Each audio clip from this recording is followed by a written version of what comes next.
Hello everyone, Pace It Rail Thinning here, doing to a remade edition of the Antoine Street Railroad Crossing here in Wyandotte, Michigan. Let's get started with the tour, shall we? I'm starting with the Flat Rock subside here at Antoine Street, so let's get started. Here we got signal number 1 as a State-Tran base. We got an older State-Tran gate mechanism. And the dot number for the Flat Rock sub is 258090S. We got 12 by 24 inch GE uniform LEDs and State-Tran light heads on a State-Tran light bracket. And for the bell, we got a General Signals Type 2 electronic bell. We got 2 Rico LED gate lights and 1 incandescent gate light here on the Flat Rock sub gated signal. Back in 2008, when Richard Owens was here back in 2008, or known as Owen 2, the gated signal used to have the Western Cullen Hayes mechanical bell, and the front lights were on a separate flasher relay. While the back lights and the gate lights and the lights on the gated signal were on the primary relay, while the front lights on the mass signal were on a separate flasher relay. When they upgraded the lights to LED, they must have wired the back lights with the mass signal lights, causing them to be off sync at this crossing. So anytime there's a train on the Flat Rock sub, the lights are out of sync on the Flat Rock sub signal. They only come up, you only see if there's a train on the Flat Rock sub.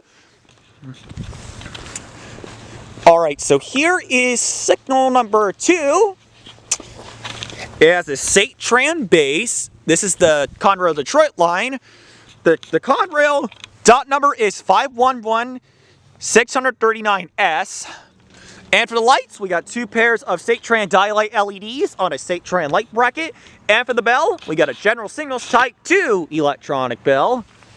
And also guys, the middle flashers here at Antoine Street are wired incorrectly. Or let's say if there was a train on the northbound track, on the northbound track, the southbound flashers will come on. That is definitely incorrect signal wiring. The only crossing that's left in Wyandotte that has the middle flashers wired correctly is Ford Avenue, which you can see in the distance. Alright, so here is signal number 3 as a State-Tran base. Here's the older Conrail emergency information. And for the lights, the front pairs are State-Tran 12 by 20 inch State-Tran Dialight LEDs. The back pairs are State-Tran 12 by 24 inch Dialight LEDs. And for the bell, we got a General Signals Type 2 electronic bell. And let's move on to the CN Shoreline sub. So back in 2017, Railfan Nick was the last rail YouTuber that caught the original Shoreline signals before they were ripped out during the summer months of 2018. So the original relay case used to be right there in the past. So when there's a train on the shoreline, the back lights and the front lights stay on until the crossing completely clears. You've probably seen that in Caleb Belcher's 3-meet train video. That is definitely incorrect signal wiring. So let's move on to the shoreline signal. Alright, so here's signal number 4. It has a State-Tran signal base. The dot number for the shoreline is 867591C. And for the lights, we got 2 pairs of State-Tran GE uniform LEDs on a State-Tran light bracket. And for the bell, we got a Siemens low-pitch electronic bell.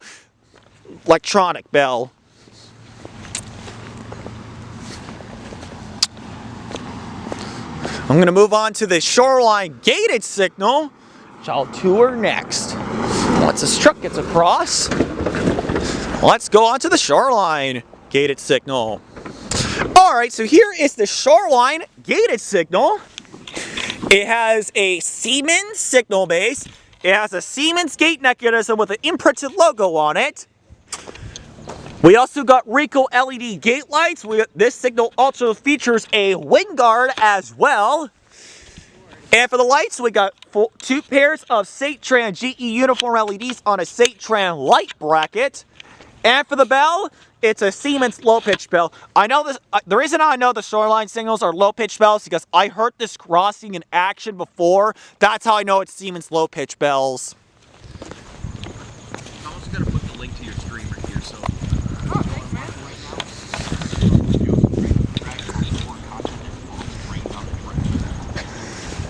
Alright, so here's signal number 6. Here's the blue emergency information for Conrail. We got a Satran base. The front pairs are Satran told by 24-inch dialight LEDs. The back pairs are Satran told by 20-inch dialight LEDs. And for the bell, we got a General Signals Type 2 electronic bell.